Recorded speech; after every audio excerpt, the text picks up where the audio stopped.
Good afternoon and welcome. You're listening to Bat Talk with Sharona. I am your host. My name is Sharona. Hey, thanks for tuning in. We have a big show today. First up is Natasha Paul from Black Sports Online.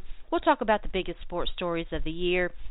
Is it Serena? Is it Deflategate? Is it the domestic violence issues that are plaguing the sports world in general? Then we're going to have a discussion about how we treat women who are the victims of violence, not just rape, but other forms of violence differently in our society. We'll discuss a great article by Robert Klemko from Sports Illustrated talking about an incident with an NFL player. He had an opportunity to talk to the victim in that case. And then we're going to talk about Steve Harvey and R. Kelly. Great stuff from Tasha. Then in our second hour, Allie Fontana is here to help you win your fantasy football championship, who to start, who to not, who to avoid, who not. And then we'll have some coping mechanisms for all you fantasy football losers, and when and how to prepare for your upcoming fantasy football draft. Always great to have Allie on the show. Very thankful to get her on before the end of the year. A few programming notes. We're going to have a couple of podcasts next week, and then we'll take a little bit of a break, come back after the first of the year, when we're going to turn our attention to the upcoming 2016 presidential campaign. Never fear, we'll still talk sports, but we're going to discuss a lot of issues. We'll talk about abortion. We'll talk about a lot of different things, and I want to talk about labels. I want to talk about feminism, how we look at the word, how it contrasts with what we think about what it means to be equal in today's society. A lot of different things. Very excited to talk about those things. So stay tuned for that. We'll have some programming notes next week on all of that. So definitely stay tuned in for that. And as always, I appreciate you listening. We'll take a quick break. When we come back, Natasha Paul from Black Sports Online talking the biggest sports stories of the year. And then again in our second hour, Allie Fontana.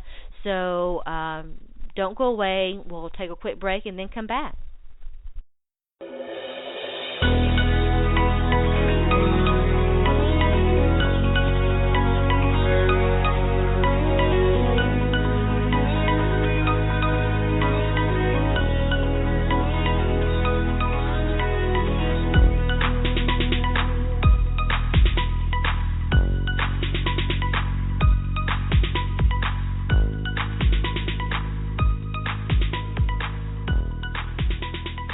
Welcome back. You're tuned in and listening to Bat Talk with Sharona. I'm your host. My name's Sharona.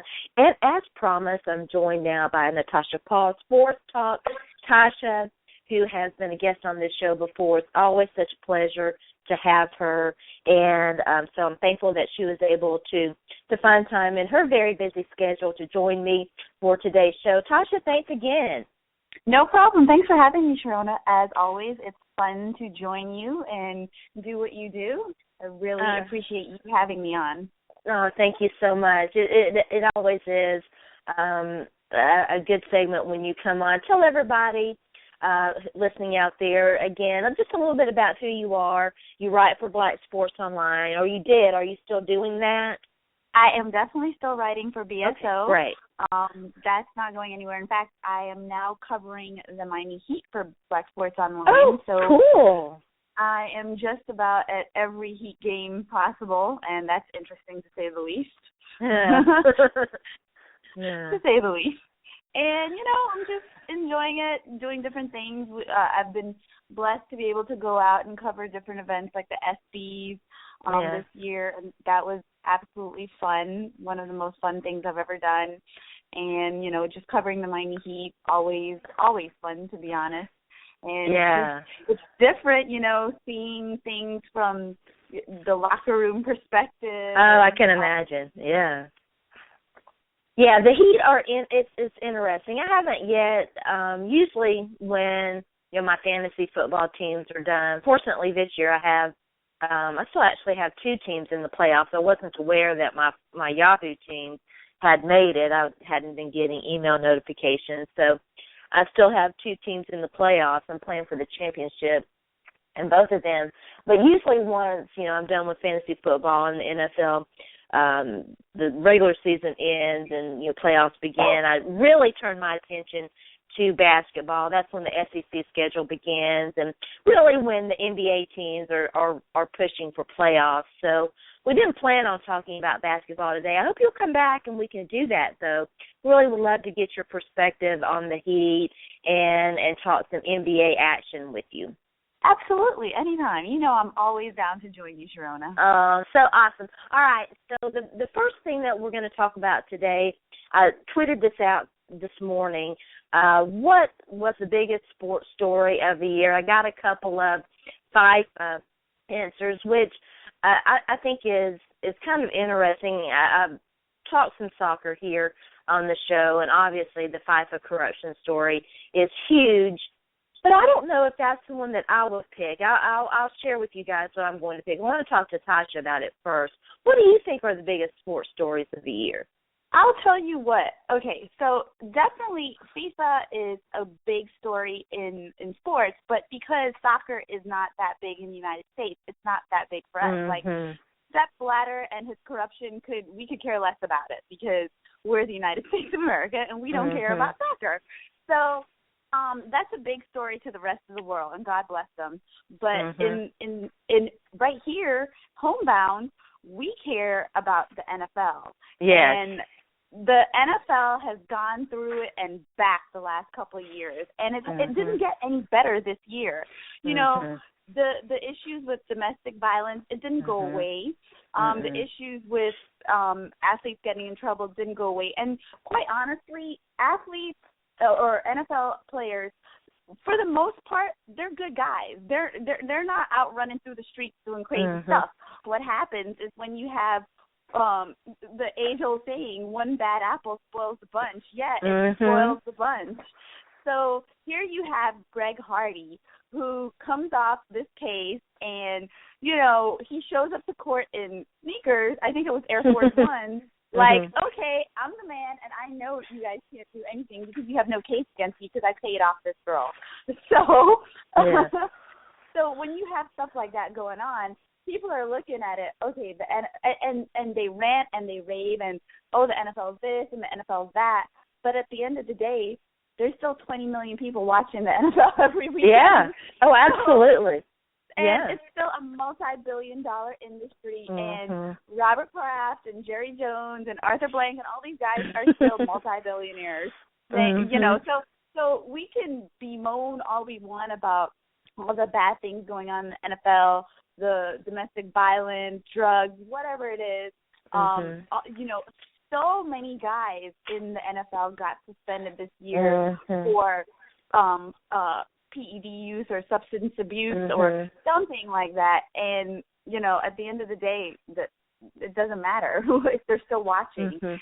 And that was one of the bigger stories in the sports. But and surprise, I'm going to say this, and this is a huge story, Sharona. So pat women on the back for actually mattering in sports for a change. Yeah. And it's Serena Williams.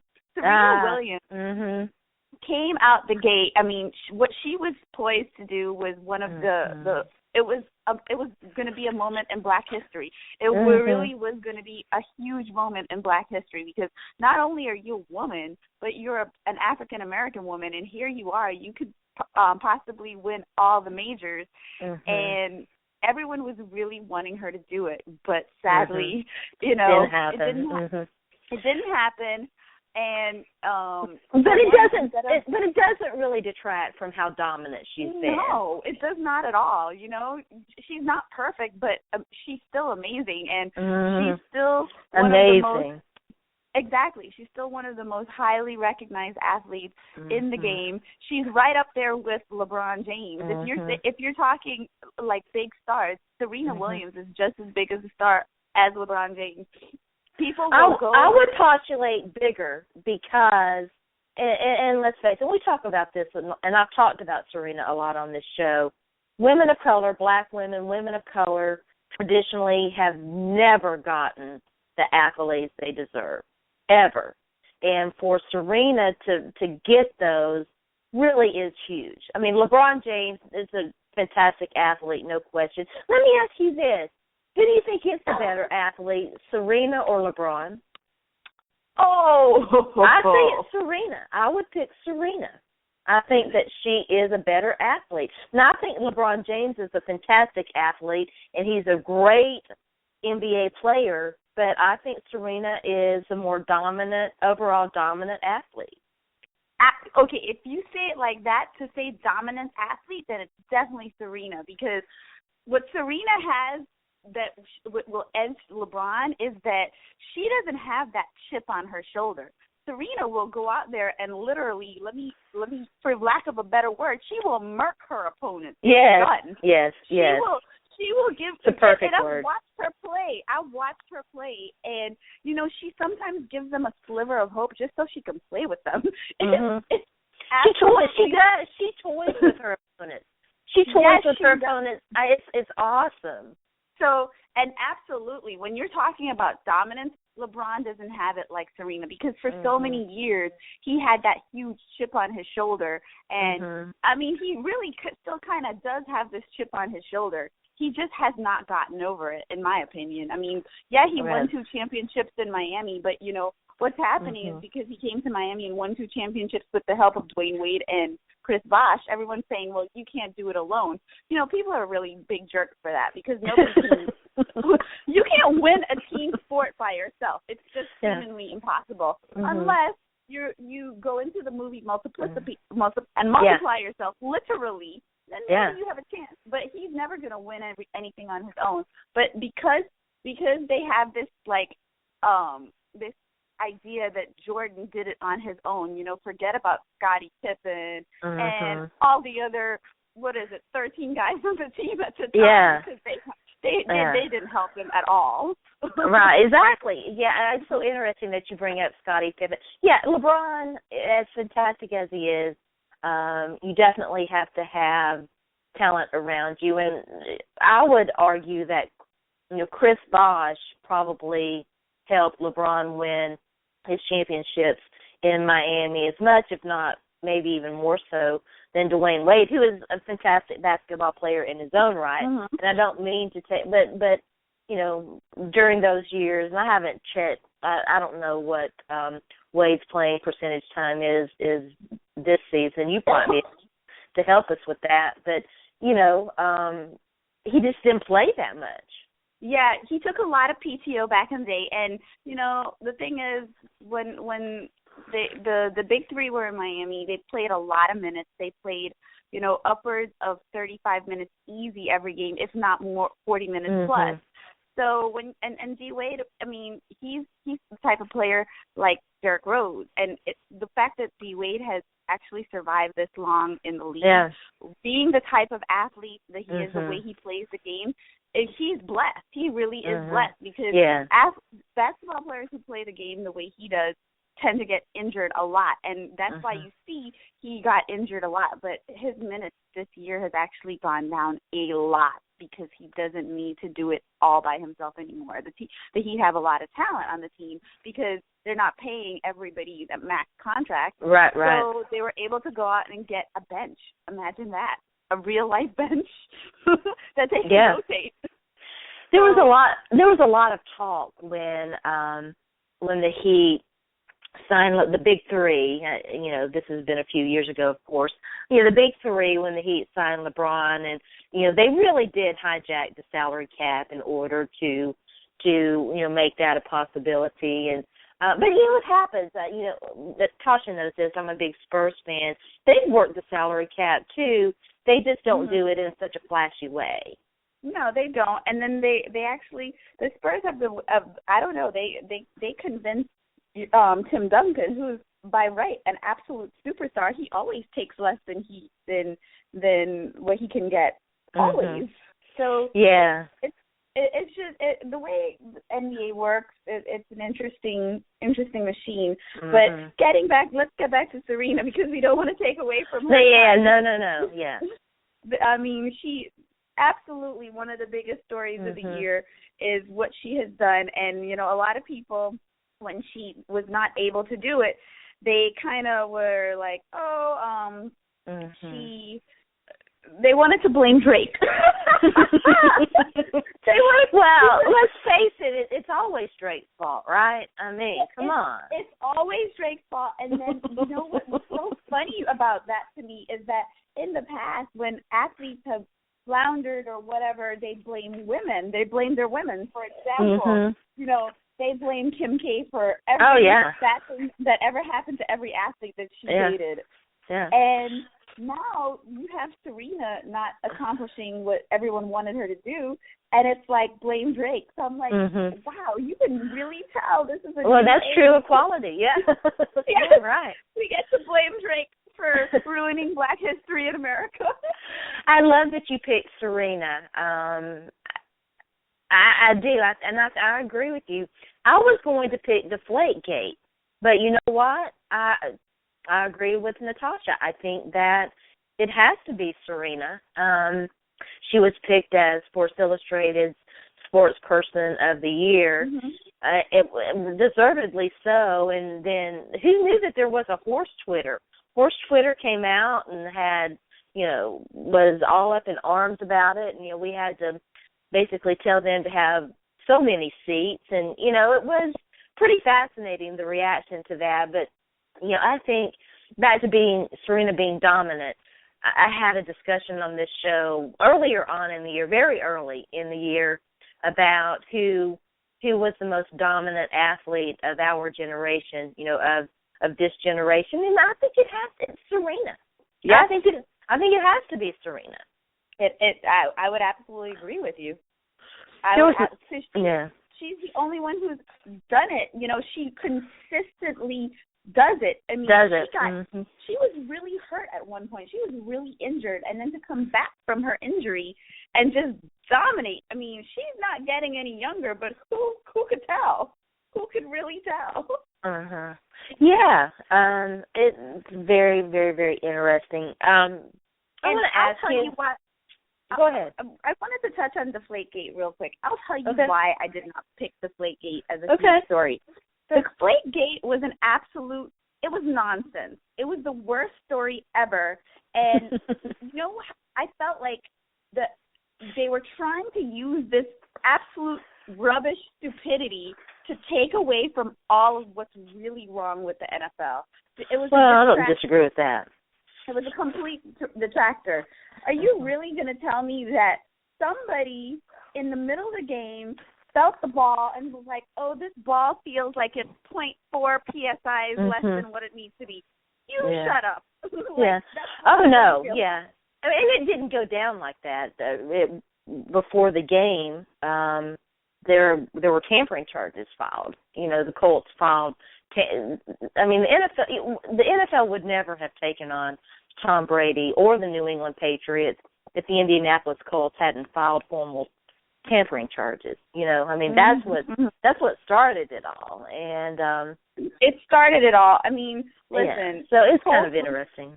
The Colts had a lot of sour grapes over that. Look, you got beat fair and square. You got beat fast. Yeah, they did, absolutely. Yeah. And it didn't matter if the ball was deflated properly. There was nothing that was going to save you from that beat down. Okay, with that being said, it went through the whole grinders. It went through Roger Goodell twice, and then it went to federal court. And guess what? Federal court gave Roger Goodell the big, you know, F you. Like, what kind of crap is this? And that's why Tom Brady played an entire season.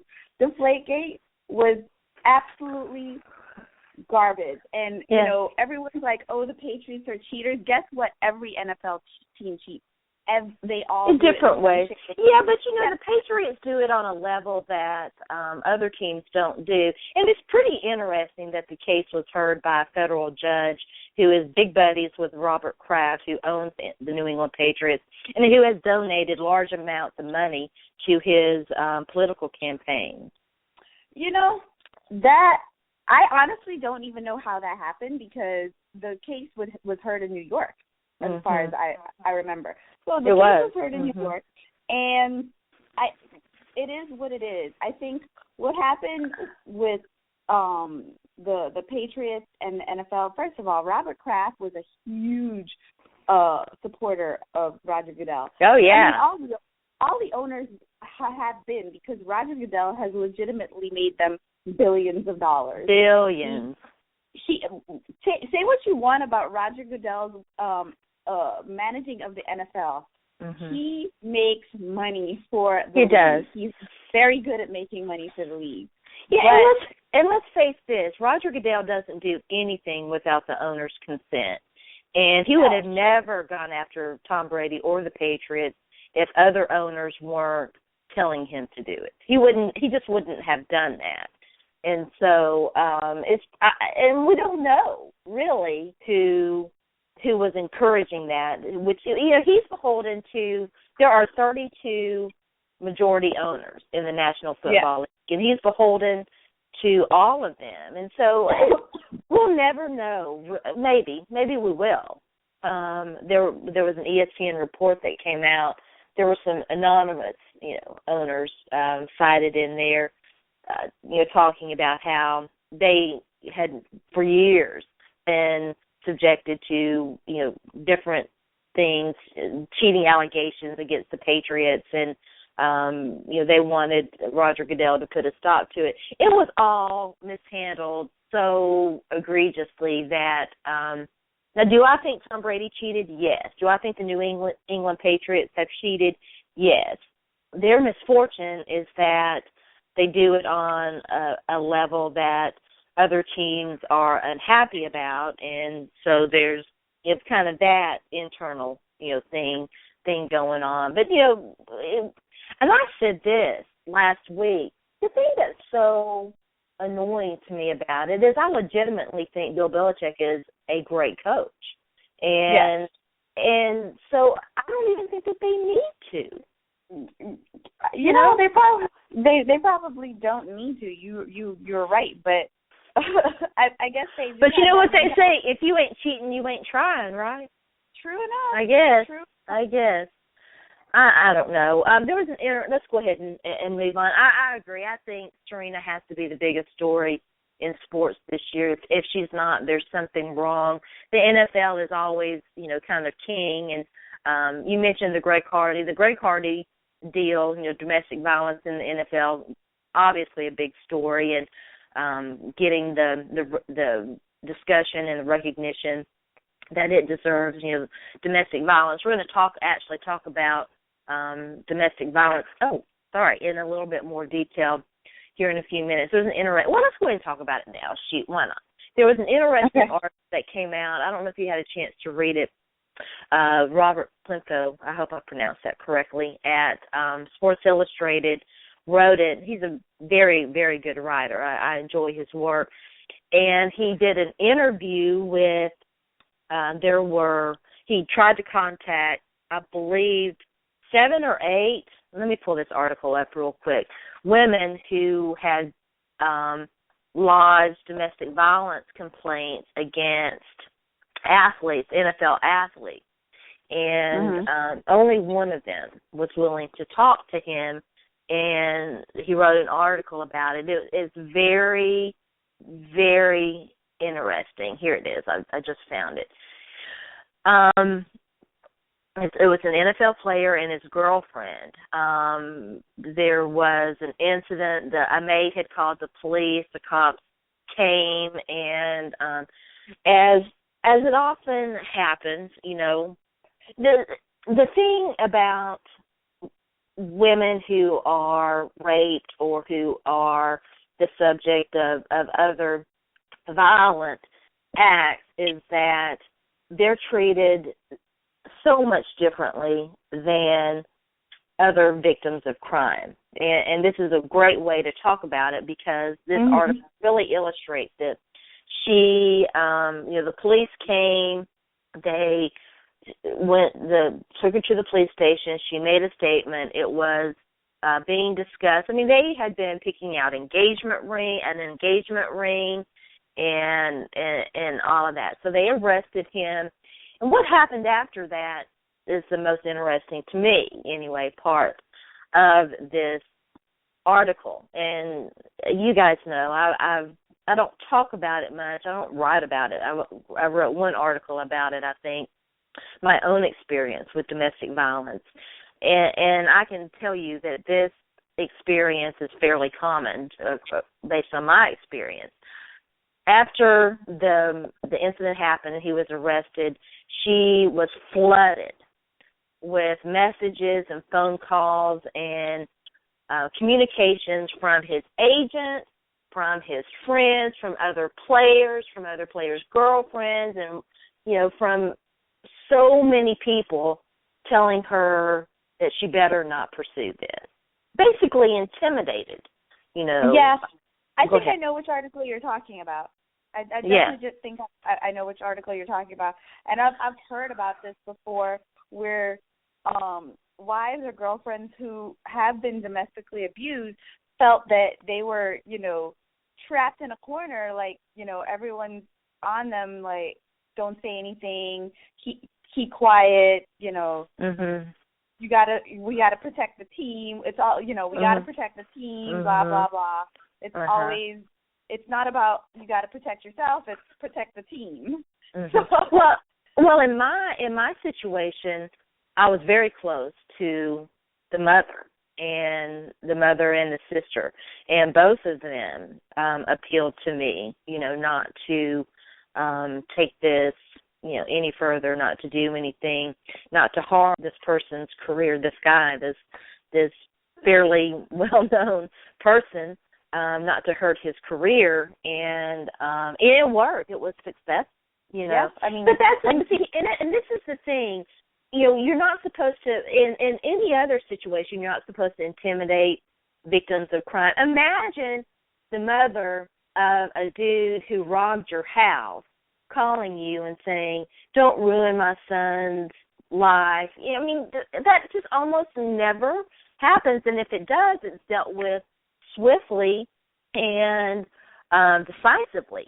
We understand that you're not supposed to do that, but we feel we're very comfortable with treating women, and it doesn't, listen, rape and violence, it happens to men too. There are women out there who abuse men, but the numbers are far larger for women, and we're women, and so we're going to approach this from that perspective.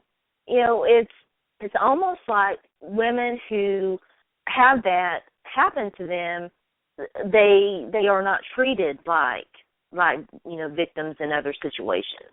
Mhm. You're right. With domestic violence, so many people become involved, and you're right. It's always a family member calling, aunt, cousin, sister, everybody's calling on behalf to plead. We're all going to talk to him. It's never going to happen again. So many people become involved in it. And then they guilt trip you. Really guilt trip you into like, okay, well, this person, he's not going to do this again, and fall into a trap. Domestic violence is a sick and twisted game. It's so sick and twisted. And, I've watched, some of my own friends get involved in it, and you cannot tell that person anything. Once their mind has been made up, once they've been convinced that, everything will be okay, then they always go back. And you look like, we heard these stories growing up. They talked to us about it in school, and here you are allowing yourself to be a statistic. Yeah. And we all look at the person like, how is this happening? But you never know how to feel unless you're right there in that situation. That is so true. And so many people are on your case. Like, you really do get bullied into not doing anything. There is no typical victim. We have this mindset that there's a typical victim and a victim should act this way. And there was a very interesting article. I read it. It's probably been about a week or so ago, and I don't remember where it was, but it was there was a serial rapist out there, and a young woman who had been in ProPublica. ProPublica did. It was fantastic. I'll tweet all these articles out, by the way, as the show is being played. And there was a very young victim. I think she was 16 or 17. Not the typical victim that this serial rapists went after. They were typically older, but she was, I think, 17, had been in a number of foster homes. Her backstory was really kind of tragic, and he raped her.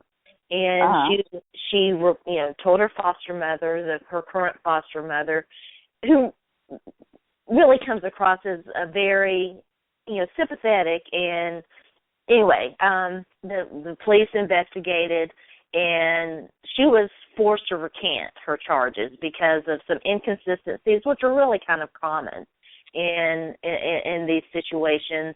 Well, when they finally caught the guy, one of the sick things that this guy did was tape it and take pictures and stuff. But when they finally caught the guy, they found the tape and the pictures that he had taken of raping her.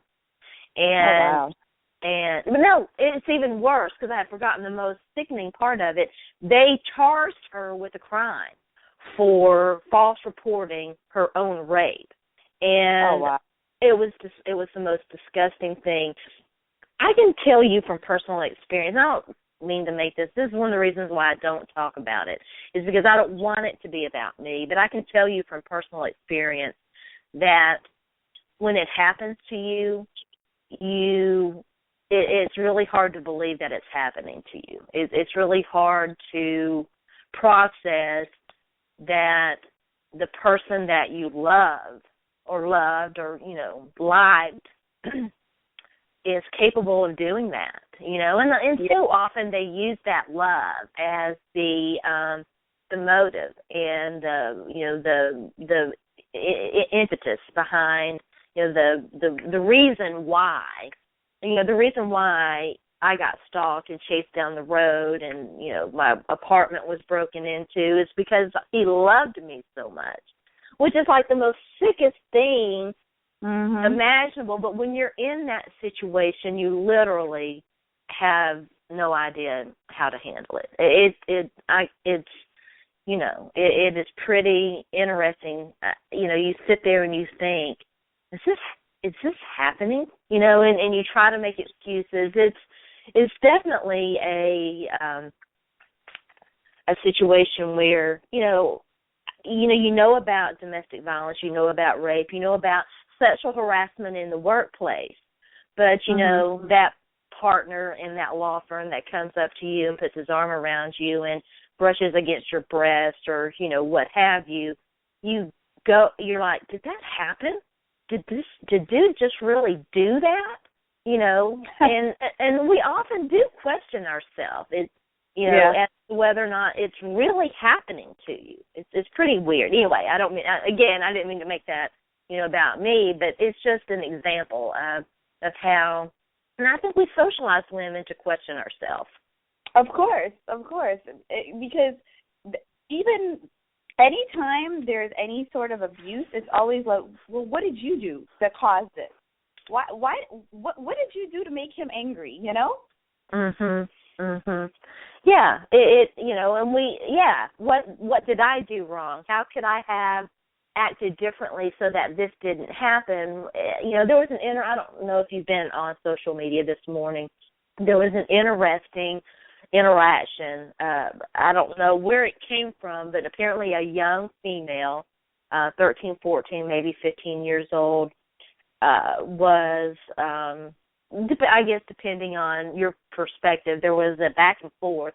A man was saying that, 14-year-old female hops in your bed, you're going to hit that or, something. Whereas women were pointing out that, he's the adult in the situation. She's 14. It's your responsibility not to take advantage of a child. And she is a child. 14 is a child. Yeah, 14 is a child. And so it is interesting how, how we approach these things. There was an article on the Broadly channel for Vice that was talking about. I see his name. There are a lot of names that I'm not all that familiar with. I had seen the name James Dean out there floating around on social media and stuff. I was not really all that familiar, with who he was. I am now because I read this article, and then it was a discussion about consent, especially in the adult entertainment industry, porn, if you and I don't know if you had a chance to take a look at that. It was pretty interesting, and I think back to Mike Tyson and the woman that he raped, and how so many people were like, well, she got what she was asking for going to his hotel room. It's like if a woman says yes to one thing, men in society think that means she says yes to everything. Like women don't have agency over their own bodies. It's pretty. Yeah. You know what I'm talking about. Exactly. Well, if we say yes to come in and hang out with you, then obviously that means you want more. And she wants the D. As a woman, you have to be so weary about going to a man's house because it immediately, in their mind, the only thing that you could possibly want by going to their house is to sleep with them. That's the only thing. So, Yeah, but I hate to say that. As a practical matter, you have to be careful. Look, there's no question. But we shouldn't have to worry about whether we go to somebody's house. We should be able to go. It's like that whole discussion, don't go out wearing, quote, unquote, slut clothes or you're going to get raped. Why should we have to bear that burden? Why not just not rape? We should be able to go to the house and... This is a timeless question, Sharona. I think they've probably been asking that Eve allegedly picked the fruit off the tree. I think it goes back that far, but, it's just the society we live in. No matter where you go, it's always a patriarchal society. And No, I think it does go back that far. It does go back. It does, absolutely. Adam and Eve, evil Eve gave Adam the apple and made that motherfucker eat it. Exactly. He didn't have any control over his own actions. It's all her fault. I saw a meme. I saw a meme on social media, and I thought it was the funniest thing. Drake's Hotline Bling has been like one of the most popular songs. And they had a picture. I don't know if you're you read the Bible a lot, but if you're familiar with Hosea, and he had his wife and he left and he went out of town and she was prostituting herself. And the meme said, "Ever since I left the city, you started going out and wearing less." I was like, no, they did not use this song for the Bible. I died. But it is what it is. Like from the dawn of time, since God said, "Let there be light," it became our burden. I'm telling you, it's always the woman's fault, right? Natasha, I didn't put this on the production notes, but also an interesting social media discussion from this morning, the difference between how these brands, these companies package and sell products to women versus men. And I can tell you, I shop far more often in the male departments for whatever it is, shaving cream, razors. Now I do, right now I'm using a woman, quote unquote, so-called woman's razor. Male razors shave better, they shave closer, they're just overall better and cheaper. But I also have a tendency to cut myself. So I have to be careful. But I'll buy male shaving cream. I shop in the young boys department because I'm just fortunate to be petite and be able to wear the 14 to 16 size. And, I never, hardly ever anymore buy female jerseys. I always buy the male versions. They're made better. They're roomier to allow for, women have breasts. The NFL clothing line does not recognize that. Those clothes don't fit me. And so I hardly ever shop it anyway. But, it's just cheaper. They're better made, and, it's crazy. When I was in college, all the girls used to just buy regular gear and just tailor make it for our bodies because nothing ever worked. So we would just kind of cut the shirts and fix them up to where it on a girl because that's always been the thing. There has never been any, like, cute sports gear for women, and they come out with stuff, and they're like, oh, these baby tees. I'm like, that's not just cute. ridiculous. It's ridiculous. Most of it's trash anyway, and just so poorly made that, you know, I wouldn't buy it for my dog. Not for the dog. Know, I mean, and I love my dog. Listen, my dog probably has better stuff than I do, but, you know, it's crazy. We could spend so much time on that, you know. But it was a very interesting article that came out. It was in the Washington Post. It was comparing, like, the difference between kids' scooters, boy scooters versus girl scooters. And if you paint it pink, you get to charge $40 more. And if it's just, you know, a black scooter for a young boy. And it really is pretty disgusting how these companies do take advantage of that. Yes, they do. I mean, but it's the marketing machine. Mm-hmm. Yeah. I want to talk to you a little bit about Steve Harvey, the Steve Harvey thing, and then talk about.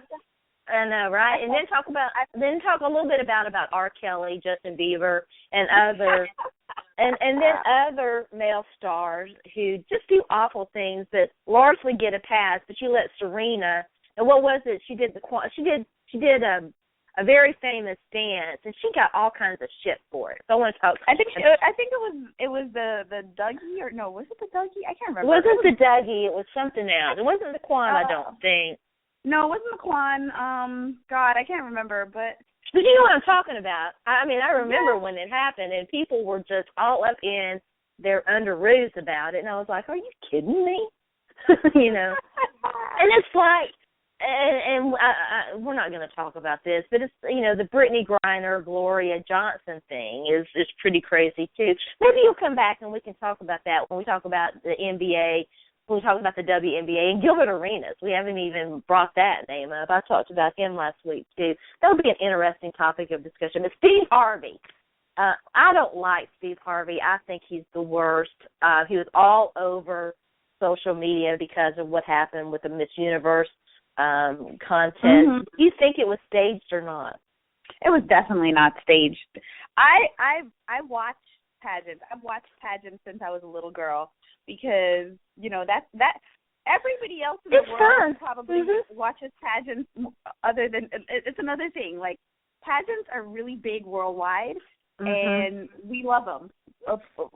Everybody in the world loves them. You know, about 1 billion people. I used to watch worldwide. them all the time. I think it's about 1 billion people worldwide who watches the Miss Universe pageant. This is a global pageant, so it's that big.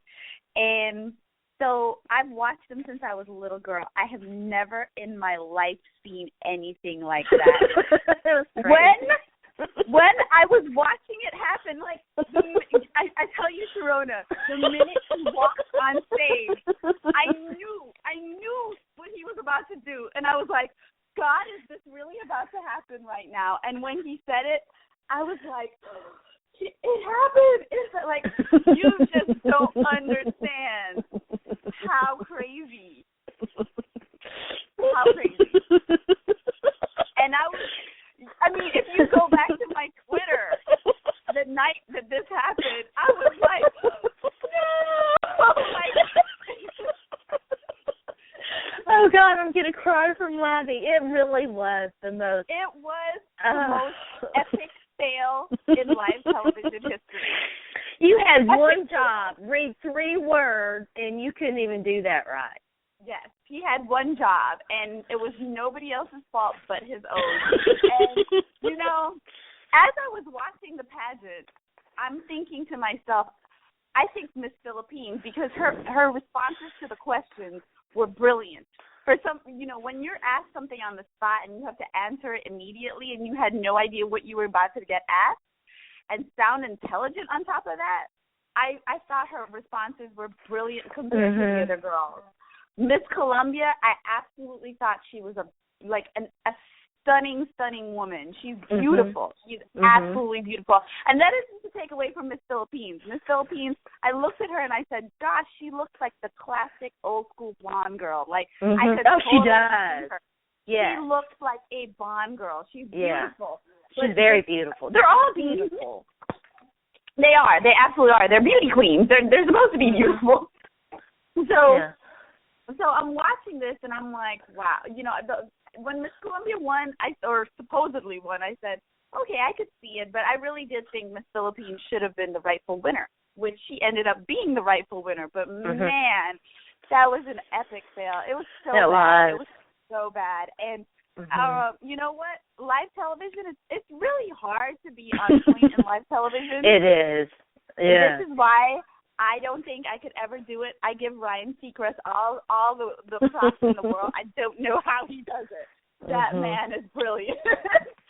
It's very hard. You know, I got an opportunity to call a college all-star game, college football all-star game a couple of years ago, and have done some Rabble broadcasting this year. And being live and being on all the time and, you know, having to be at the top of your game, it's a lot harder than it sounds. And so I try to be a lot more forgiving these days of broadcasting gaffes and things that happen.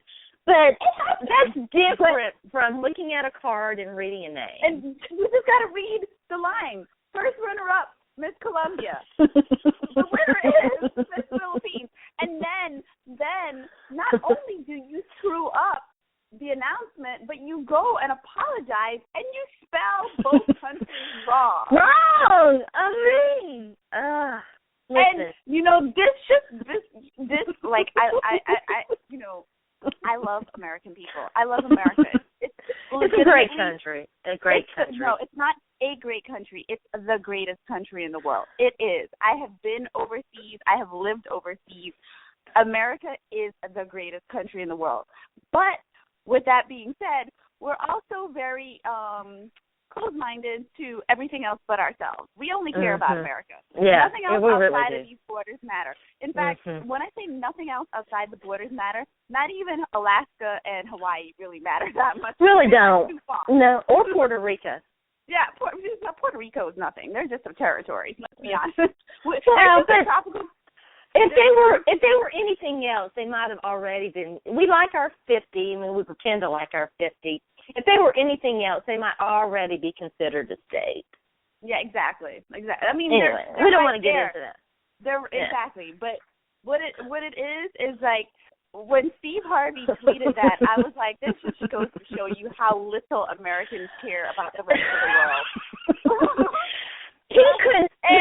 Listen, Stan couldn't even point out Colombia or the Philippines on the map. We all know that. No, not at all. And, you know, I'm from Guyana, and I was born and raised there. And every time anyone has ever asked me where I'm from, the minute I say Guyana, they always look at me and say, no, I didn't ask you your name, because they always assume I'm saying Guyana, number one. Right. And the second thing, do you remember when Ghana beat the United States in the World Cup? Yes, I do. Okay, so I'm watching this, and I'm like, oh, my God, good for Ghana, blah, blah, blah. You know, I really wanted the U.S. to win, blah, blah, blah. And then all of a sudden I start getting all these text messages, congrats. I'm like, what happened? What did I do? What did I do? And you know, I had so many people texting me to tell me congratulations for Ghana beating the U.S. And I'm like, listen, as much as I would think it was very interesting from Ghana, I'm actually from Guyana, which is not even anywhere near Ghana. Ghana is in Africa. And Guyana exactly. is in South America. Like, you know, that's how little nobody cares about. I took geography. I took world geography in college, because I've always that's one of the things they teach you in schools around the world. Geography is a very big focal point in schools around the world. They want you to know where everything is. So I took world geography when I was in college, and it just used to crack me up how little people really knew. It's so funny. But, you know, Steve Harvey, it sucks that it has to be you, but it was really funny. The memes were hilarious. Thanks for the good laugh. It was very funny. Steve Harvey has a lot of very damaging ideas about women. We're not going to get into all of that. But, yeah, it was very interesting. One more thing. Well, act like a lady, think like a man, right? Yeah, I mean, it's just crazy. Well, very, very, very recently, like in this past year, he did this thing where he had men come in and basically tell women what was wrong. It was awful. It's the worst thing that you'd not the worst thing, one of the worst. Anyway, well, I don't want to talk too much about Steve Harvey because I want to ask you about R. Kelly, Justin Bieber, and more. A very interesting article talking about R. Kelly on, I think it was on Broadly, one of the websites that I frequent, asking whether R. Kelly's career was finally over because of, I mean, for decades, you know, he's been abusing young, underage girls, but people have still bought his records. Do you think that his career... Yeah. I don't think his career's over. I'll just go ahead and put that out front. Do you think that his... And we should mention there was an interview on HuffPost this week that he walked out of because he didn't want to answer any questions about that. Do you think his career's over? No, not at all. People love R. Kelly. Love R. Kelly. R. Kelly is like one of those people, and he kind of did it the right way. He got in trouble. No one say if he was really on that video. They don't want to say it's him. Everyone thinks it's him, but they're like, oh, well, we can't prove it. It's blurry. You can't really see. It's dark, blah, blah, blah. But there's a video of a man peeing on a 14-year-old girl. So it kind of looks like R. Kelly, kind of looks like R. Kelly's house. Could be not. So we all know he married Aaliyah when she was like, what, 15, 16, something like that. Definitely 15. Wasn't old enough. So, you know that R. Kelly's got some suspicious activity in his past, but people love him. And they do, and they buy how much music. They love him. Look, they even did a whole spoof about his trial on Boondock. And that's crazy. People will make fun of it, but they'll look past it. It's like, well, what R. Kelly did right is R. Kelly laid low for many, many years. He laid super low. You didn't hear about him in the news. You didn't hear anything about what R. Kelly was doing. And then he came back, and everyone's like, oh, we missed you so much, Robert. Come back. Yeah. It really, well, and we could talk about Chris Brown, Justin Bieber. I mean, this is not uncommon, right? It's not. And, you know, listen, it's a man doing something to a woman. People are very forgiving. People are very forgiving. If there's no video evidence, we are very forgiving. Extremely. We saw Rihanna's face, but, you know, we didn't actually see Chris Brown throw a punch. And then, you know, we've heard of all the stuff Justin Bieber's done, but nobody's actually seen it for themselves, you know? So, and the list goes on and on. If there's no video, the only reason Ray Rice is not in the NFL right now is because there's a video. A video. If there was no video, Ray would be happily running on somebody's team. Well, look how the Greg Hardy thing changed. You know, before you had so many people. She's a crack whore. She was just in it for the money. But once the pictures were released and you saw the bruises and the damage that was done to her body, you know, the tide shifted. Visual evidence so often matters, and it doesn't just matter for women. We see that in the Black Lives Matter movement when you're talking about police corruption and the shooting of Black Americans, not just Black Americans, Americans of color, Americans who don't fit the white, typically male profile. Yep, absolutely. You know, that you're right. It's the typical white male profile is what's dominated, and even it does not matter. All the protesting, just look at what happened with Sandra Bland. She shows up in her cell dead, but the grand jury's not indicting anybody. There's no evidence. I wanted to talk to you about Sandra Bland. I almost put that on our production notes, but there's just only so much heartbreak and horror that I can handle in a day's time. And that situation, that just breaks my heart. Yeah. I mean, all the situations, the killing of a young black man just because he was walking the street with a black hoodie. And now you have George Zimmerman going on Twitter, going berserk. Honestly, it's crazy. The man is a psycho. He is a psycho. Legitimate psycho. And guess what? Jury in Sanford? You let him go. You let him commit a crime, and you let him get off scot-free. And now, because of double jeopardy, he can never be tried again. Never. We all know he did it on purpose. Of course we do. There's no question whatsoever but that we know that. And, when I was giving serious thought to that, I wanted to ask you, and so I'm going to go ahead and ask you, do you think there's ever going to be equality in the justice system for people of color? No, absolutely not. I don't. It's not, because you're talking about something that has been going on for centuries. Yes. Supposedly, they gave slaves freedom in 1863. Was it right? I think I'm right. Sometime around then. Sounds right. I'd have to look that up. But supposedly, I mean, we're talking about the 1800s now. So from the 1860s to the 1960s, you finally start getting some quote-unquote civil rights. And what happens? The two most vocal civil rights leaders are assassinated. Yes, Not by accident. Exactly. That's done by design. You know what? They literally, and for example, Malcolm X, he was very vocal, and he was vigilant and militant, and Well, Martin Luther King was growing closer to what what he espoused in his peaceful. I honestly have always thought this. I still think this. I think the government was behind it. The FBI was tracking these guys for decades.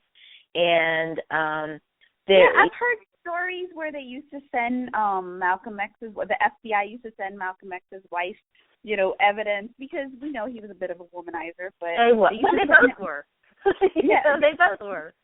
So they used to send his wife all sorts of damning stuff to try to get her to turn on. Like, it was bad. So so you get these civil rights laws in the 60s, and what has changed, Sharona? Nothing. From 1960 to now, we are in the 21st century, and nothing has changed. It's really not changed. It hasn't. It's It's just I want to think that it can. I want to think that we're better than that, but some days I don't know, and I find it very, very, very hard to disagree with you there. Tasha, it's always such a pleasure to have you on. I could talk to you for hours. I seriously could, but I don't want to keep you too long. So tell everybody once again out there where they can find you. I saw you tweeting about the bowl game last night. Great. I'm sure we're going to get some great, great, great stuff. And probably it's out there, and I just haven't seen it because, I don't get a chance to see everything, your coverage of the Heat. Tell everybody where they can find you. Well, I'm on Twitter at Sports Talk Tosh and on Instagram at Sports Talk Tasha. You can always find me there. I'm always tweeting. I'm always at the games. If you ever come to the AAA, tweet me and come find me, usually sitting in Section 106 in Media Row. Oh, fun. Say hi to me. I'm always around, and I love interacting with you guys on social media. So tweet me, write me on Instagram. I will respond. All right. I wanted to talk to you about being a woman on social media, but we just didn't have time. Maybe you'll come back after the first of the year, and we can do that. Have a wonderful holiday. Same to you. It's my birthday on Saturday, so happy birthday! Awesome. Thank you. Okay. And same to you. Merry Christmas.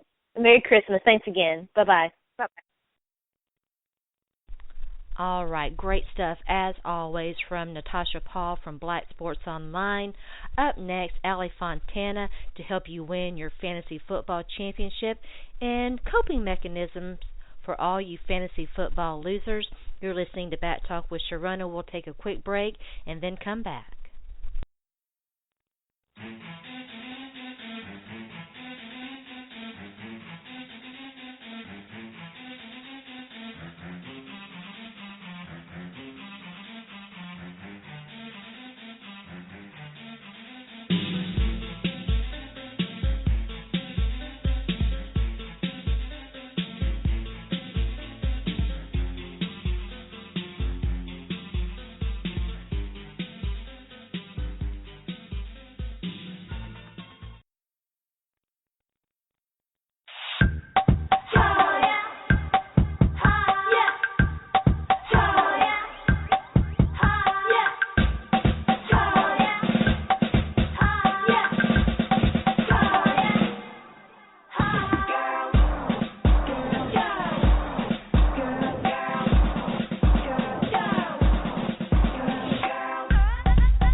Welcome back. As promised, I'm joined now by Allie Fontana, one of our fantasy football gurus and one of my favorite people in the world. So as you guys know, I've been trying to bring back some of my personal favorites, and so I'm so happy that Allie was able to join me today. We had a few little hiccups trying to get hooked up, but we're here now. And Allie, thanks again for joining me. Well, it's great to be back and awesome to talk to you. You know, we talked earlier in the season. Yeah. And here we are in Week 16, Championship Week. Yeah. So it flew by. I don't know really where the time went. I don't either. Really, the season went by very fast, kind of like the blink of an eye. And I was talking, I did 2 interviews for today's show, talking with my other guest, Natasha Paul. I was really shocked that I've got 2 teams, actually, that I didn't realize my Yahoo team had made the playoffs because I wasn't getting notifications, but it did. It was a pretty good team, and but my main NFL female team made it, so I'm kind of happy. I've got 2 teams in the playoffs this weekend. Well, that's awesome, and, you know, It's been quite a journey. I saw in several leagues that I'm in, you know, very competitive leagues. Mm-hmm. In a few of them, there were some runaway kind of teams or teams that were consistently good. I managed in one league despite losing Le'Veon Bell, Arian Foster, Mark Ingram, Keenan Allen, Big Ben for stretches, Tyler Eifert for stretches, etc. Plus some, you know, backup bench type people that went out on injured reserve or were injured to make it to the semifinals in Week 15 and nearly kind of made it to the finals. I mean, you know, my running backs, I always draft deep at running back, and I went through every one of them, you know. Oh, yeah. It took Mark Ingram longer than maybe some thought. So it's just been, when you look at the list of players that are on injured reserve, it's crazy. You know, it's mind-blowing. So I'm glad to hear that you're in the playoffs in 2 of your leagues, and hopefully we can help some other people in Week 16. Thank you so much. Yeah, it has been. The last 2 seasons, really, for me, have been interesting fantasy-wise. I have not checked I just made a conscious decision at the beginning of the season not to check my MFL teams until the end of the year. They're, as Allie knows, they're auction teams, and I'm fairly new to the auction game, and so I haven't checked them. Of course, you don't set your lineup in that, but I had 6 teams where you do set your lineup, and one of them is it's an IDP Dynasty League, and I exceeded the number of slots available, which is 5 to IR players. I have 2 guys.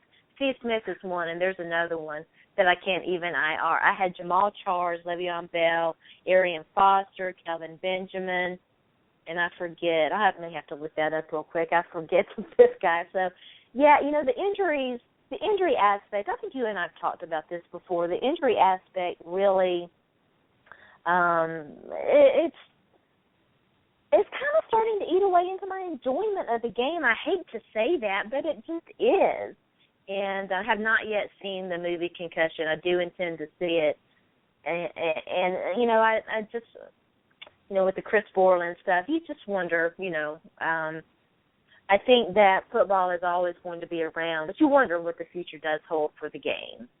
Yes, you certainly do. I mean, I saw a news program the other day where they talked about there are 10,000 fewer sort of high school or high school kids playing football this year than I think the previous year, or there's some kind of statistic they talked about, just saying about, you know, parents being concerned about these injuries, and football isn't the only game. I have one nephew that played competitive hockey for you know, since he was 5 years old, and he had multiple concussions, and one that he had lasted, he had symptoms for months, so he kind of had to give up he made a choice himself that he would, you know, give up the competitive hockey and just kind of play occasionally for fun, you know, grabbing some ice time. So it's not just football, but you certainly have to wonder, you know, and as much as you can be frustrated about the injury, I think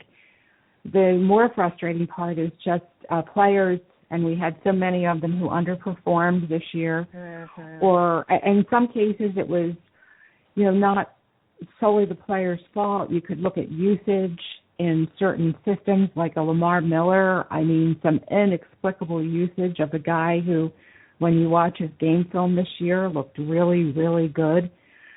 Even Doug Martin, who's, I think, the third running back in standard league scoring in terms of fantasy points, but even he's been used at times maddeningly inconsistently by, Lovie Smith and the Buccaneers. So, I mean, there's some crazy things that, and then you get into all the busts like, Eddie Lacy, C.J. Anderson, the list goes on.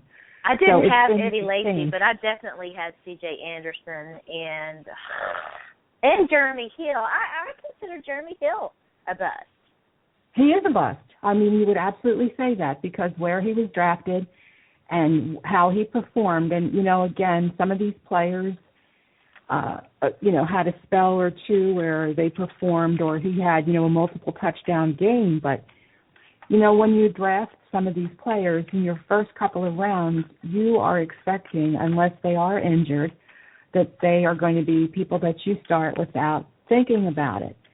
And you can't say that, well, just because I drafted him in the second round, I'm going to use him without giving it some thought because the week-to-week consistency just wasn't there among some of these players. And in some cases, these guys battled some injuries. Even if they didn't miss time or significant amounts of time, they weren't fully healthy. Or, I do think in the case of the running backs in Denver, it was more than just their individual play. It was, the Peyton Manning situation, kind of a square peg in the round hole kind of system thing and all of that. So anyway, but nevertheless, they're busts for us because, where guys, when you look at how maybe you won or your won or lost record and the points that you lost in a given week, if C.J. Anderson even getting, 10 to 12 points, you would have been happy. Getting 2,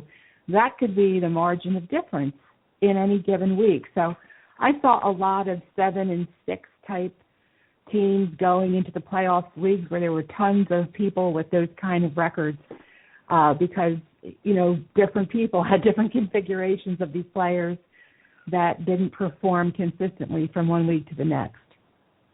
Yeah, it's been, you mentioned the Peyton Manning situation, kind of big news. Listen, it's always tough to watch the greats try to play beyond their time. And, you saw Peyton's decline at the end of last season, and he came back for one. I thought it was a mistake to come back for one more year. And definitely the system isn't friendly to him. The Broncos just announced today that there are questions how healthy he is, and he has been all year. But they're going to stick with Brock Osweiler, I think, for the rest of the year, regardless of Peyton's situation. So, I don't know whether that change. C.J. Anderson kind of. I don't know what his health status is. I've moved on from him, but do you think that changes the outlook for Broncos players? Well, I mean, I think for them, we saw players being used. I mean, Brock Osweiler, I think that it looks like we won't see Peyton Manning back in Denver in 2016, whether he decides he's playing or not. So they need to get Brock Osweiler as much experience as possible. We've seen that he's not unafraid to throw the ball. He's, Demaryius Thomas, in some cases, he's been a bit of a disappointment. He has been. I have him on one of my teams. He definitely has been. He's dropped far too many balls. Right, he gets the targets, but he's not fighting for the ball sometimes. And you think if you drafted him in round 1 or early round 2, that kind of ticks you off, to see, because the effort doesn't always look like it's forthcoming there. I don't think that, the thing is, if C.J. Anderson was fully healthy, I don't see anything that Ronnie Hillman's done in recent weeks that would preclude C.J. Anderson from, getting more touches or anything. But at this point, it's week 16, so we need to really look and say, if you're in a 1-week playoff, I know some people on ESPN, you play in those 2-round playoff things for your championship. Right.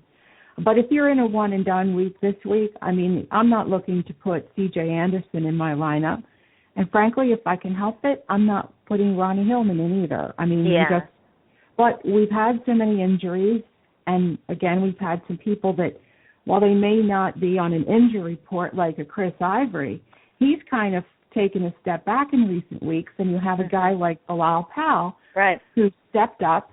And, actually, our friend Matt Riddle on Twitter, we used to joke because we played into leagues together and were drafted a lot of Bilal Powell in like the 15th, 16th round of drafts in the past, and we always joked about him. But, he was unhealthy for a large part of the early season, and now he's a guy that, I'm going to start Bilal Powell in a couple of leagues this week. And, you have to look at touches and what they're doing with those touches. And I don't care that I picked him up off the waiver wire.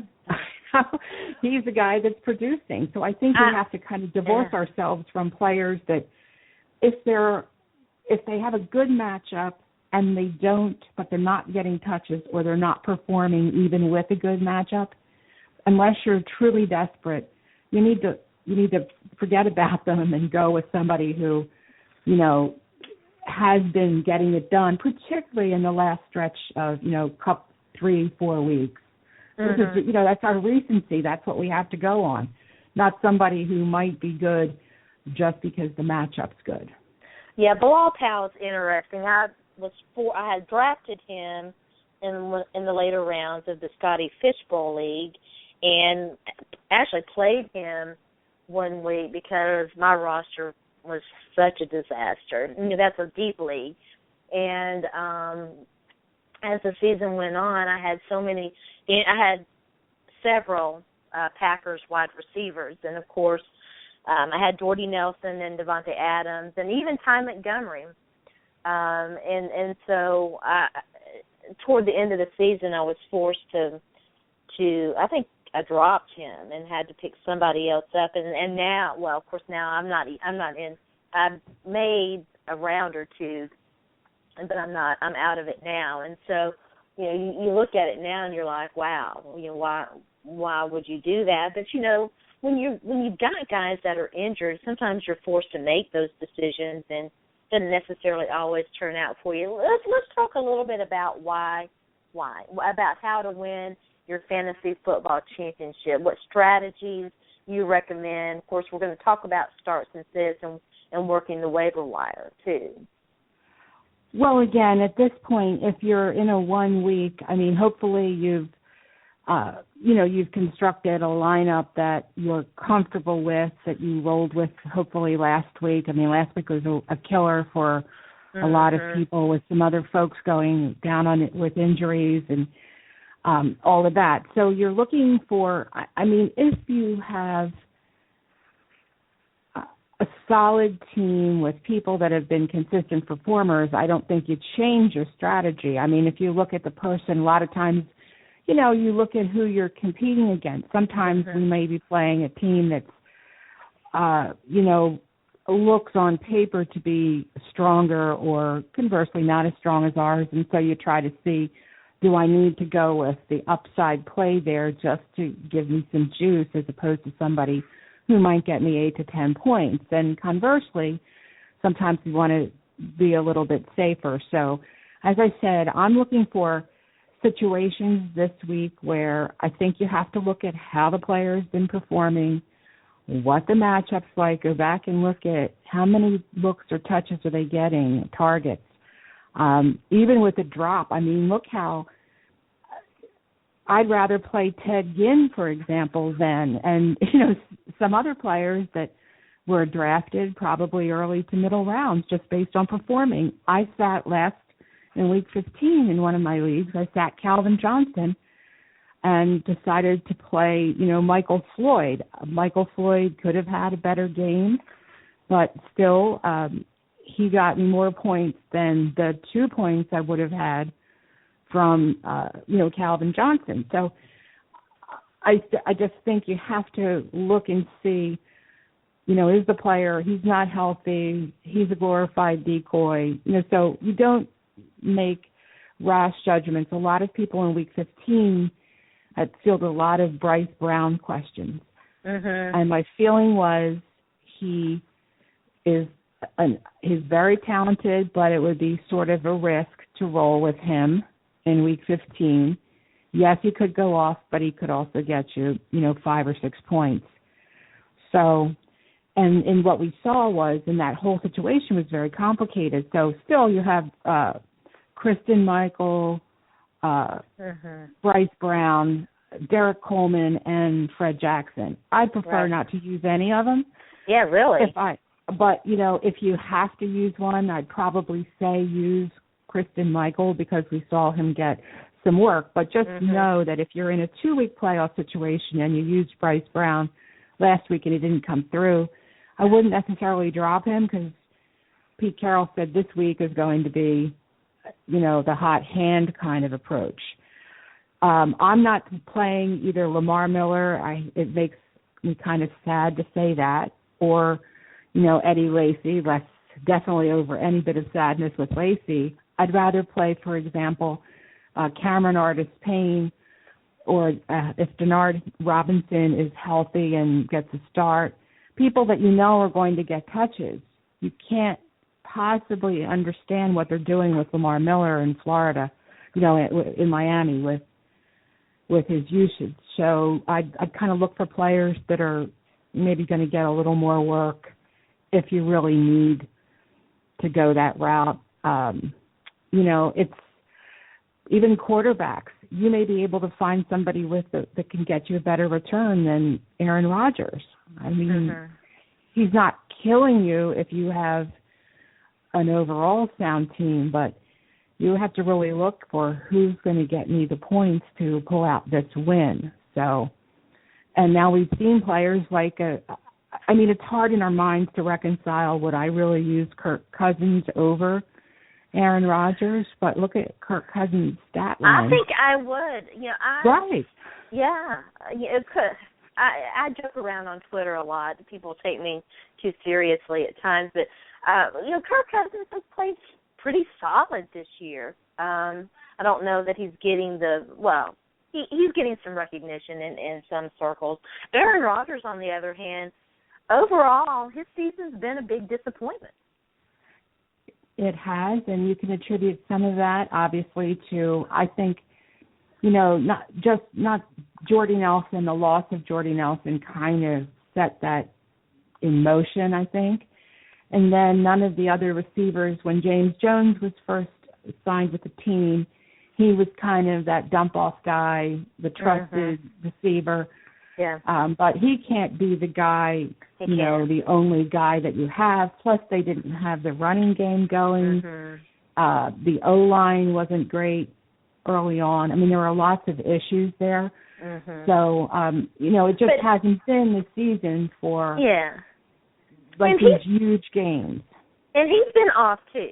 Some of the responsibility falls on. And I love the guy. Listen, he was one of my quarterbacks. Get this, Allie, you'll appreciate this. In the Scotty Fishbowl League, I drafted Aaron Rodgers, Teddy Bridgewater. Gosh, that was kind of a disappointment for the better part of the year. But one of my late round flyers, Brock Osweiler, and I held on to him. I did. I held on to him, and I've played him played him toward the end of the season when he started starting. Yeah, he's a guy now. I mean, if you used him last week, you were rewarded for, from a fantasy standpoint. I'm not as high on him this week. I mean, in a 2-quarterback league, if you're starting to, or you can flex the quarterback, you might take his floor as opposed to some other random person you might flex. Because generally quarterbacks work pretty well, but there have been some exceptions this year, where they were getting 5 or 6 points themselves. So I don't love him against Cincinnati this week, but in other weeks, and I completely agree with you that there has been, some weeks where you're like, wow, Aaron Rodgers is not finishing, where not delivering the return that perhaps people expected when they drafted him. So, and I think this season, I preach this all the time. I don't take quarterbacks early. Okay, an exception might be in a 2-quarterback league, right, where you're required because you need to have somebody that you can build. You need to have somebody that you can start with confidence every week. But I just think the value, 5 of the top 6 quarterbacks in fantasy so far this year were not drafted early. The only one was really being Cam Newton, and he wasn't even that early. No, I picked up most of my more successful teams this year, and I rode Cam Newton all the way to the championship in my NFL female league. I was getting Cam in like the 12th to the 15th round because people just weren't believing in him, and I was picking him up, at a good spot to. There were very few quarterbacks I would have been willing to do that. Aaron Rodgers was one of them, but he just always got selected before, I was taking other guys, or he was already selected. So the only league I got him in was the Scotty Fishbowl League. I think that if you did wait and you picked up a Cam Newton or even a Tyrod Taylor, like later on, or you could even pick him up off waivers in a lot of leagues. Right. He's still, because, he kind of had a tale of 2 seasons. He had, I think, 3 early season games where he, was 20-plus fantasy points in a game. Then he had an injury, missed some time. When he came back initially, it wasn't good. His production was low, and then he kind of got on another stretch where he was putting up some numbers, and then he kind of had an average game, and then last week he stepped up in a big way. But, for somebody, if they're rushing, what we did get from Cam this year is more rushing than he had last year, which kind of soured people on him last year. And you're right, he was a great value this year. And then we also saw when Kelvin Benjamin was injured, the whole season's been he's got no one to throw to. He's got no one to throw to. Yes, Ted Ginn's going to make some drops, but he's also going to get a boatload of targets. Well, he's been a fantasy stud this year. He is. Now, I'm not sure that again, I think you have to evaluate a player when Benjamin comes back. Is he going to be the same guy he was? We saw, though, that Ted Ginn, in the situation, became serviceable. He is very fast, and Cam's passing has also improved this year. You can't look at his completion ratio and blame it all on him when, you have, Ted Ginn dropping a number of balls in a game. Funchess really wasn't ready for prime time.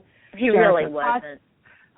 So there's been a lot of that. But overall, you have to be really impressed and happy if you did draft Cam as your backup or you picked him up off of waiver wires.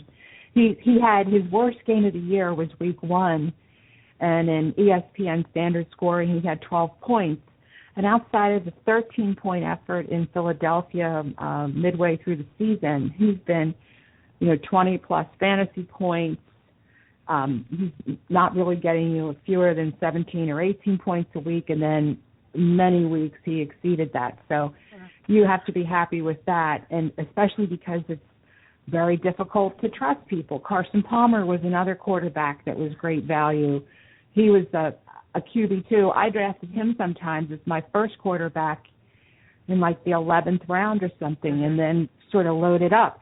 So if you do that, people want to believe that you have to take that quarterback early, and you really don't. Every year, those of us in the fantasy, analysis business say that it's just not necessary. And when you look at the performers, Fitzpatrick this year, You know, he's come Kirk Cousins. It seems like he's being well coached by Gruden. You can see some development there, which, you know, gives you a little more confidence using him. He's got some fantastic players around him too. Let's not forget that.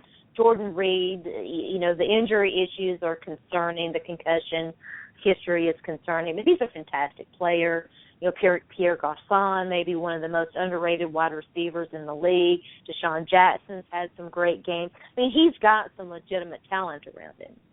Yes, and also some of the, you know, his protection on the O-line has been better. So, I mean, the whole thing, it's just, again, that NFC East has been a bit of, you know, a mess this year, you know, with underperformers all around and, you know, many players not living up to expectations. They're frustrating, running back by committee situations. I mean, that's what we've seen. So when you talk about winning your championship, I mean, I think you go with the trusted people that you've used, because if you made it to Week 16, you've done something right. You've been using the right players, because oftentimes, you know, I've been playing 15 or 16 years, and I found myself this, you know, the year on occasion, you know, maybe trying to get too cute or overthinking something, like tweaking the lineup at the last minute and then kicking myself later. So I know. So go with the players that you know, that you trust. And again, if you've been riddled by injury, you aren't. It's not going to be something like if you said, you know, oh, am I really going to use Christian Michael or, you know, in Week 16 for my championship? Well, maybe you have to. So, you know, depending, and then also if you're in a deeper league, then some of these other players, like I mentioned, a Cameron Artis-Payne, he becomes sort of somebody that I like. You know, if Jonathan Stewart is sitting out again, and it looks like he will. So, you know, he doesn't have a ton of upside, but if you're, you know, you need somebody for an RB2 situation, he might be a guy that I look for. And, you know, in the past we used to say flex, most of the time it's better to flex your RB just because of touches, et cetera. But you really can't, that's not as hard and fast this year because of all these committee situations. So if you have a receiver that's like, somebody asked me, would you pick up Kristen Michael or, you know, Ted Ginn? And I said, well, if it's just for the championships in Week 16 and you want to flex play, I think the floor of Kristen Michael might be decent, but I'd play probably the upside of Ted Ginn. Cam takes deep shots to him a couple times a game. The targets have been there most weeks. He scored 6 touchdowns in the last 3 weeks, close to 300 yards receiving, and, you know, I think 16 or 17 catches, maybe a little more. I need to look at those numbers. But so it's there. So you just have to kind of look at where do you get your advantage and take some reasoned risks, but don't start a player. Like, I mean, I wouldn't feel good about Shane Vereen, for example. He had a bigger game last week. They finally used him and Rashad Jennings. But it's kind of scary to go into a championship with some of these players, because if you look at Vereen's game log over the season, he's had a big week here and there, and then he disappears. And that's really Tom Coughlin and, you know, the coaching decisions there, the game plan decisions there. Yeah, I agree with that, too.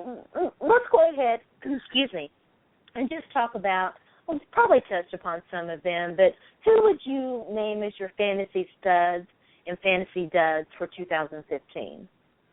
Well, you know, we can, the studs, as we've talked about, you know, clearly, you know, Cam would be a stud. Although he was, you know, his behavior this past weekend was kind of, you know, not kind of, was very immature. You have to say that Odell Beckham has been, even when Eli hasn't been playing very well, you know, he had a 5 or 6 game stretch of 100 yards or more in a game, touchdown. So he was doing his, you know, fantasy job for you. You know, we've had some unexpected studs. come up like some of these, for a period of time. Devonta Freeman was either a waiver wire gem or a stud. He's really kind of fallen off a cliff, which I know one of the things we were going to talk about later was how you draft in 2016. So I would say that if you're in a keeper league or something like that and you picked up Freeman off the waiver wire or took him in the 12th or 13th round, that's not a bad thing. He's definitely somebody to consider keeping. But I don't know that I'd take him in the first round. What do you make of Kevin Coleman? What are your thoughts on him? Well, again, he was. I always say that it's very difficult with these rookies to kind of peg. They were both injured heading into the season, so we didn't see a lot of either of them. He got healthier first and got his shot. I think it's probably better for him to learn a little bit more, kind of get his feet wet. Freeman is really, I think his strength is really as a pass catcher, and we saw that this year. He's kind of what they wanted Jaquez Rogers to be. Correct, exactly. He's probably a better version of that. There's maybe more talent there, et cetera. But I don't see that next year he's just going to be the guy and Kevin Coleman's just sitting there on the sidelines waiting for his opportunity. Yeah. Of course, that'll depend on camp and health and all of that kind of thing. So what I'm saying is that you really need to kind of keep some of these guys in context. D'Angelo Williams has been a guy that, came off the bench, so to speak. First we saw him in those weeks where Bell was suspended and then post-injury for Bell. And he's been a guy that was really great value and somebody, because I'm looking at the return, on investment. David Johnson's an interesting guy because, he was scoring touchdowns even when he wasn't getting very many touches early in the season. And he was on a bunch of my rosters. And then because I needed somebody, I sustained injuries like so many, I dropped him. And, I wasn't lucky enough to get him back in seasonal leagues in any league. But he's a guy that, could really help you in fantasy championships. I looked at some of the results last week, and so many people had David Johnson on their teams. I mean, he made up a significant portion of somebody's fantasy results. I think when healthy, LaShawn McCoy really delivered for fantasy owners. I mean, sadly, he's been sort of riddled with injuries. Yeah. But, he's definitely a guy that came through. Obviously, you have the Antonio Brown, Allen Robinson, a little bit forgotten. It's a crime that he wasn't, nominated I love that guy. To the Pro Bowl. Second-year guy, 69 catches for 1,141 yards and 13 touchdowns. He's somebody that you could really count on most weeks. I mean, he'll have his moments. And, some of that is Bortles has been interesting because he puts up fantasy numbers, but if you go back and watch the game films, it's very ugly at times. He's been fortunate that sometimes the opposing defense hasn't made all the interceptions that they could have possibly made. He only has 14. Honestly, if you watch the film, he could have double that. But, from a fantasy standpoint, a guy that you picked up off the waiver wires with 31 touchdowns, I think that puts him, he's actually fourth in passing touchdowns behind Brady, Cam, Carson Palmer. So, Russell Wilson was another guy. I misspoke. It was Russell Wilson was a guy who was kind of drafted early. I was seeing him going like between 4 and 7.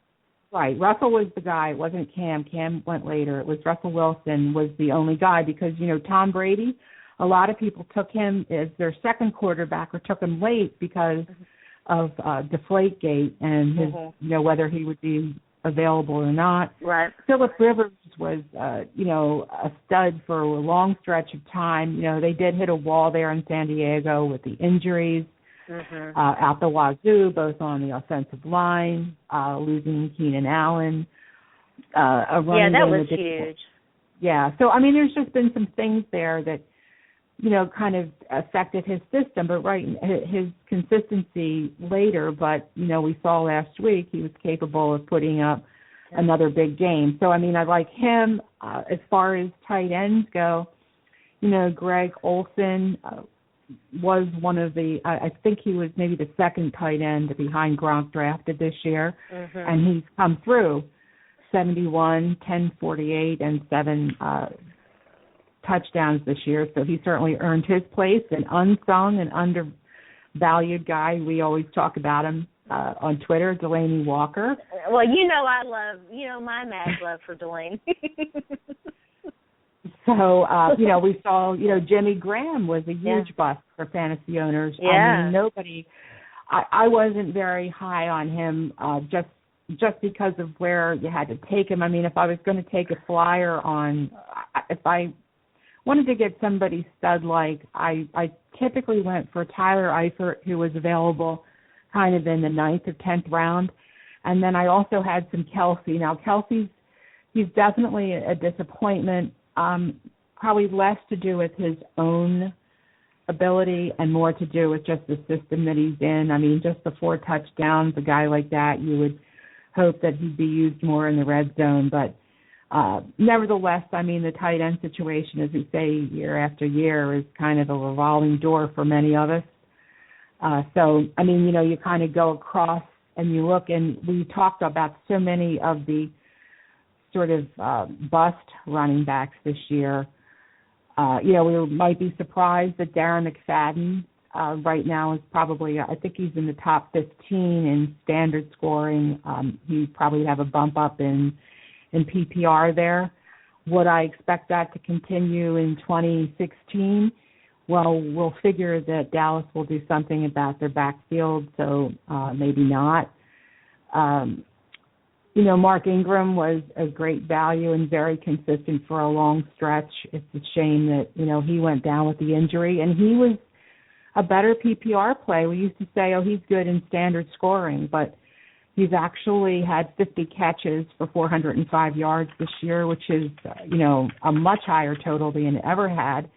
And then they never did anything with C.J. Spiller. So if you drafted C.J. Spiller, and I remember him going in the 5th and 6th round, he's never a guy that I owned on any fantasy team. Just never did.